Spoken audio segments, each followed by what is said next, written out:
probably easier. It's Yeah. not like you have to do this and then get somewhere else and then do something. Yeah. You know exactly what you're doing, and then I know when I'm done.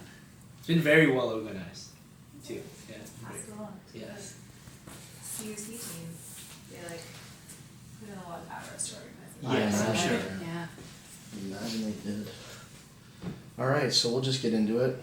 I'm gonna have very hard hitting questions for you. Okay, I'm let's go. just kidding. All right, so I really want to know how did you first get into breaking?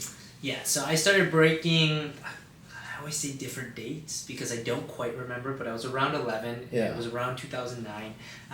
In Vancouver, there is the art gallery, and in front of the art gallery was a common busking spot. So they had a local crew called the Now or Never crew. They were performing. At the time, from what I remember, I was just a kid walking by. I saw it. I had seen dancing before on like TV and movies, but this is my first time seeing like breaking live, and they were spinning on their heads, they were flipping and doing these crazy movements, and I remember just being blown away, and my initial thought was like, oh, I could totally get girls if I do this. This is how you impress people.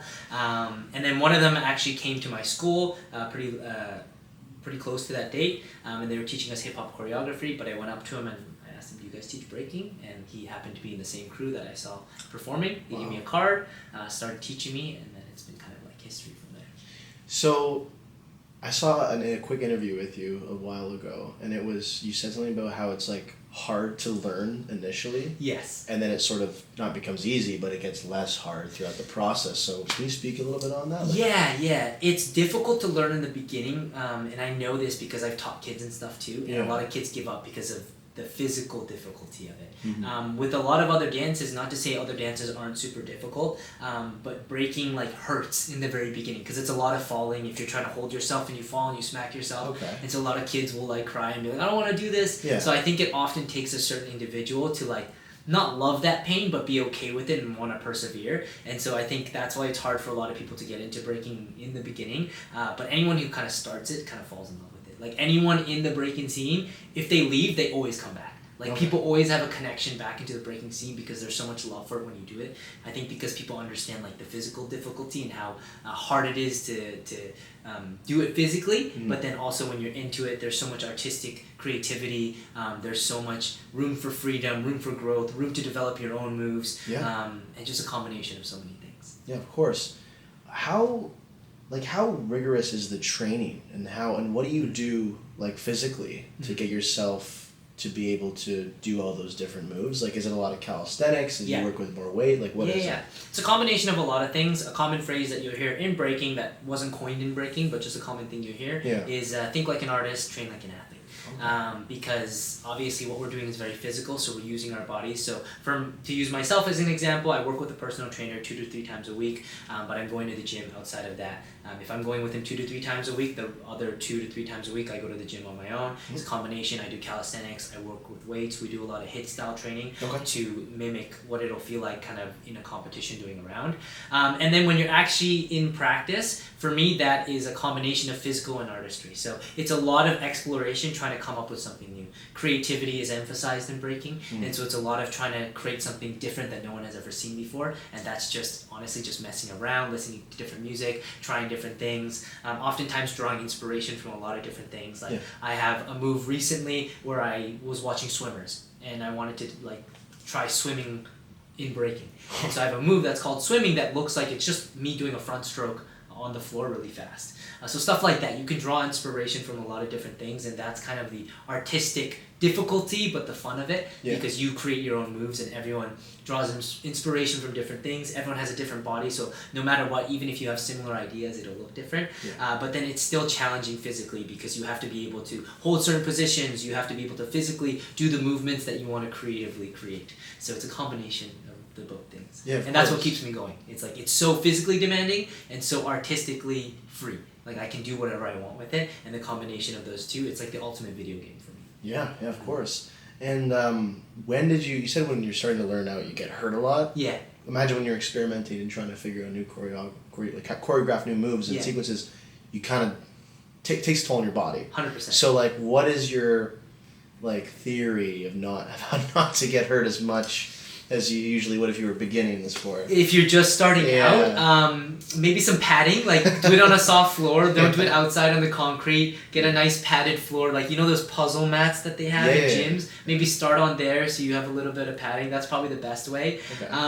Having a general, like a little bit of strength in general to be able to hold yourself up, like just being able to do like 10, 20 push-ups, like that'll make a difference because that's a very similar mechanic that we're using in breaking. It's a lot of push strength and being able to hold your body weight. So calisthenics and stuff would be great. But I think if you're just starting out and you don't know any of that, just do it on a soft floor. Even a carpet is okay. It's not the best floor typically for breaking, but if you're starting out and don't want to hurt yourself, just do it on a nice soft floor. Have you ever sustained like a serious injury from? I've never had anything crazy, luckily. I mean, it's a little bit different too. Like, let's say in snowboarding, they're doing like big air and stuff, and that's where you can really get hurt. But I've concussed myself a few times. Oh, wow. I've blacked out from concussing myself. Like, I've knocked myself out. But a lot of it is more wear and tear. So it's a lot of pressure on joints, such as like your wrists. Yes. Because you're on your hands a lot, and you're holding your entire body weight like on one hand and spinning on it and stuff. So it's a lot of more wear and tear. So wrists, shoulders, knees, ankles are kind of common injury points. I bash my knees a lot. So for the longest time, I didn't wear knee pads. So I actually have like a callus here that's almost like a second knee. Oh my god! Because it's like a built up of constant. Calcium. Yeah. Because it's all the pressure. Constant contact. So it's a lot of wear and tear. Yeah. What is the competitive environment around the sport? Like, obviously, you guys are competitive. That goes without saying. But are there any rivalries? Is there any like, oh, I don't like that guy. I love this guy. He's my competitor. I can respect him. Is there any of that sort of going around? Yeah, 100%. I think it used to be a lot more competitive. Like, breaking comes from street culture. Yes. So it used to be a lot more aggressive. Like, real fights and stuff would break out. But this was, like, way back when. I feel like more recently people have a lot more camaraderie and a lot of respect because especially going into the Olympics and this platform and the journey to do that, like everyone understands how difficult it is. There are definitely rivalries, there's definitely still beef, but less so than before, and at the end of the day I think most people are still cool after. Like, you might see a lot of heated battles, like, and people kind of talking a lot and being like, yo, that was whack, whatever, in the competition, but after people will shake hands and kind of be fine with it. For myself personally, I'm more of like a positive person, so I don't think I really have any beef in the scene. I try to kind of uplift people because that's honestly when I do better too, instead of like trying to fight people in competition. Like, if we're trying to, like, if he does well, I'm going to give him props and just try to top that and kind of put on a good show for people. That's kind of more my approach. Absolutely. And to like the opposite end of that, I'm sure you've had like people throughout the years sort of naysayers, like, oh, why this isn't a sport, this isn't that. Then you get that a lot with dance and these other sports that are sports, but then you get like the hardcore hockey fan or whatever it is. And that's not a fucking sport.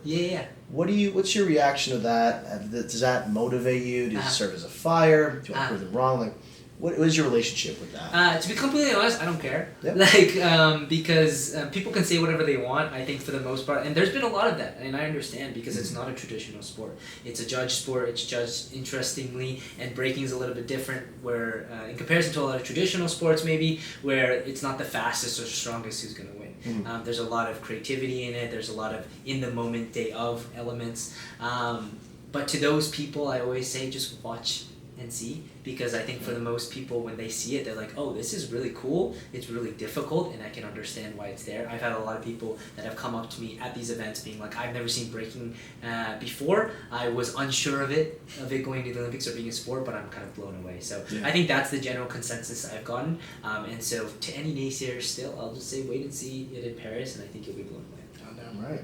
Speaking of Paris, what are your personal expectations for the games? Ooh, my personal expectations. I think it's going to be really cool. Like, I'm super excited to be there. I'm super excited to be a part of the Paris Games, but also history for breaking, for it being its first time going into the Olympics.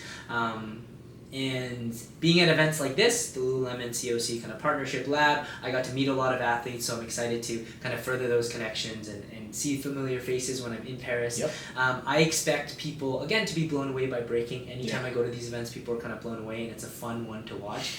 It's a little bit different too, because we encourage cheering, we encourage the energy, because we can thrive off of that energy, and I think people will really enjoy it. And I think we're in a cool location. We're in like the Place de Concorde, and it's a cool area with breaking. I think there's BMX, skateboard, and 3-on-3 basketball, so I think it's gonna be a really cool area just to be in. Environment. Yeah, perfect. And then I just want to know, like, So you're gonna go there, even in your other competitions with Red Bull. Do you have any sort of pre-game or pre-break, I guess, routine that sort of gets you into the headspace of what you're about to do? Yes, mine is honestly like really cheesy, but like I'll delete Instagram oftentimes the day of an event because oftentimes you're flooded with messages and stuff. So I'll put my phone on airplane mode, delete Instagram just for the day of, so I'm not distracted. And then I really try to be in the moment. A ritual that I have is I usually journal like the day of an event, just to like I feel like I can put all of my thoughts on the paper, and then when I get to the event I can really focus and tune in on the event. So I often need a period alone. So I'll journal for a little bit, go for a walk, and just kind of clear my head before going to the venue and getting ready to compete. Yeah, and so to speak on that, so journaling and speaking on that process, obviously you're doing this, you've been doing this for a while. How do you sort of get in that space where, you know, even if you fail, even if you don't do it the way you want it to do, how do you find yourself, okay, like I still love myself, still my number one fan, like I can still see success out of failure or whatever? For myself, in the world of breaking, because my end goal is, the end goal is never one event. Yeah. So I think, for example, it's a unique case going into the Olympics where for a lot of other athletes in sports, it's like, this is the end goal. I want to go to the Olympics, I want to win an Olympic gold. My end goal is not that. My end goal is very arbitrary. It's just I want to be the best that I can be, and I want to create cool art, and I want to see how far I can take breaking. Like how close to like a master I can be in breaking. Right? And so I see every competition as a lesson, and honestly I'm not a very competitive person like with other people. So I don't really care if I lose to someone. I don't really care if I beat someone. There's no one I'm like, I really want to beat this person. Honestly, I never really care. I'm in competition with myself. If I show up and I do the best that I can and I feel proud of my performance, I'm happy about that. If I don't, and which happens a lot, and have a bad day, I go back to the drawing board. I'm back at practice. I'm training again, and I'm trying to get better for the next event. But my bread and butter, I always say this, is the lab, is training.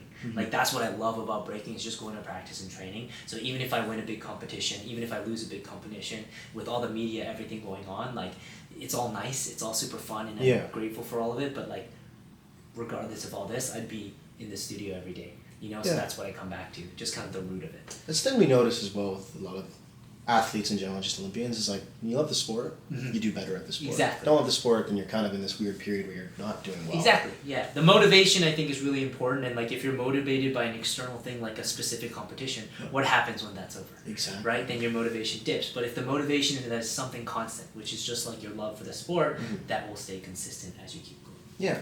So obviously, again, this, like we discussed, is the first time breaking is in the Olympics, and it's going to be a crazy, awesome summer for you. But what are your ambitions, sort of, let's say, for the next 5 years for the sport, for yourself? This is like a life question you're coming with. It's like that Matthew McConaughey Oscars question. Yeah.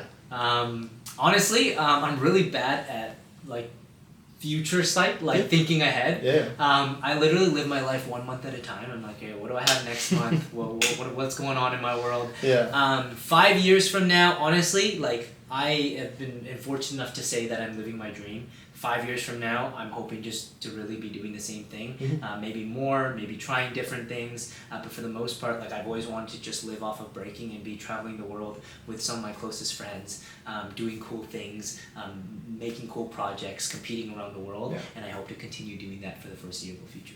Yeah, absolutely. And looking back on your career thus far and your whole journey of how you got into the sport, was there a moment that defined, like a defining moment that defined who you are as a breaker or as a person? Were there any of those throughout this whole time? Yeah, I think there have been multiple. I wouldn't say one that was like, this is my defining moment. I think like, that feels very like movie-esque, and I think in real life it's a little bit different, where if I can look back now, I understand that was a defining moment. But if in that moment, it was not a defining moment. No, you don't know, You know, so there are certain competitions, like the one event that I did, it was a Red Bull event early on, 2017, and I kind of just told myself in that moment, if I won this event, then I'd pursue breaking full-time and really give it a shot. At the time, I was in university, and I was very like mentally confused about what I should do in life. I loved to dance, but I knew at the time it wasn't a very viable career path. I had a lot of pressure from my parents and stuff, but I kind of told myself, okay, if I won this event, it was in LA, I would drop out of school and just kind of pursue this full time. And I went to the event, I spent my own money, went there, won the event, luckily, dropped out of school and pursued breaking from then on. But even then, even after I said that, like literally every single day I doubted my decision. So I don't know if I should do this, I don't know if I'm good enough to make it, I don't know if this is going to be a viable path. But if I look back, like me having kind of forced myself to make that decision was a very defining moment because I kept going since, and a lot of opportunities arose from that. But there were a lot of those moments kind of throughout my career when I look back. Yeah, it's a pretty defining moment. Yes. Or that's a crazy decision to force yourself. Yeah, it's amazing. And then last couple questions. What is your personal mantra? Personal mantra competitively is stay ready so you don't have to get ready. That is, to me, just means like I'm always training the hardest that I can with the situation that I'm in. Right now I travel a lot, so my training schedule is a little bit less than what it would be at home. But even when I'm traveling, I try to train the most that I can. I try to stay ready and like think about the fact that if I had to compete in this moment, like if suddenly I was teleported on like the biggest stage, if we were doing the Olympics right now, I want to still be ready. Like at this moment I could perform to the best of my ability that I can right now. So stay ready so you don't have to get ready. My second kind of just regular life motto is just like remember why you do this. There's a lot that's going on now and it's easy to get caught up in stuff. And it just come to the root of it is I did this because I loved it initially. I do it for the fun, and I do it because it lets me feel like something bigger than just myself. Absolutely. And lastly, we are Glory Media. So what does the word glory mean to you specifically? Ooh, that's a good question. Glory.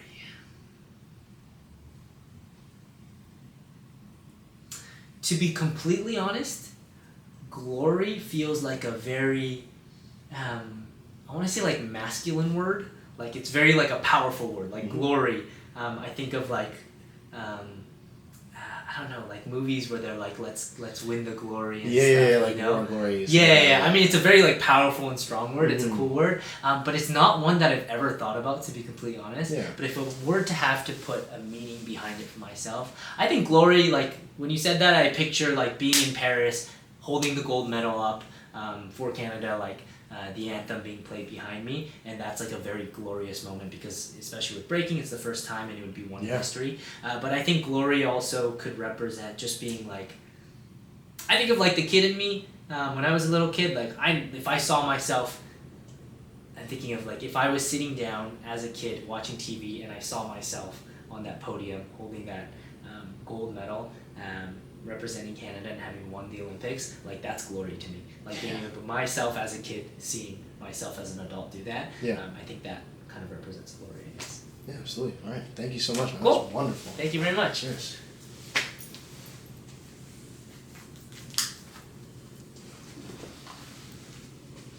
There you go. Thank you. Cheers, man. Thanks a lot. It's great meeting you. Great talking to you. too. Good luck with everything. Thank you. Hopefully I'll see you guys soon. Absolutely. Have fun on your train ride back. We'll try. Long one. We'll try. Bye. Nice to meet you. Yep.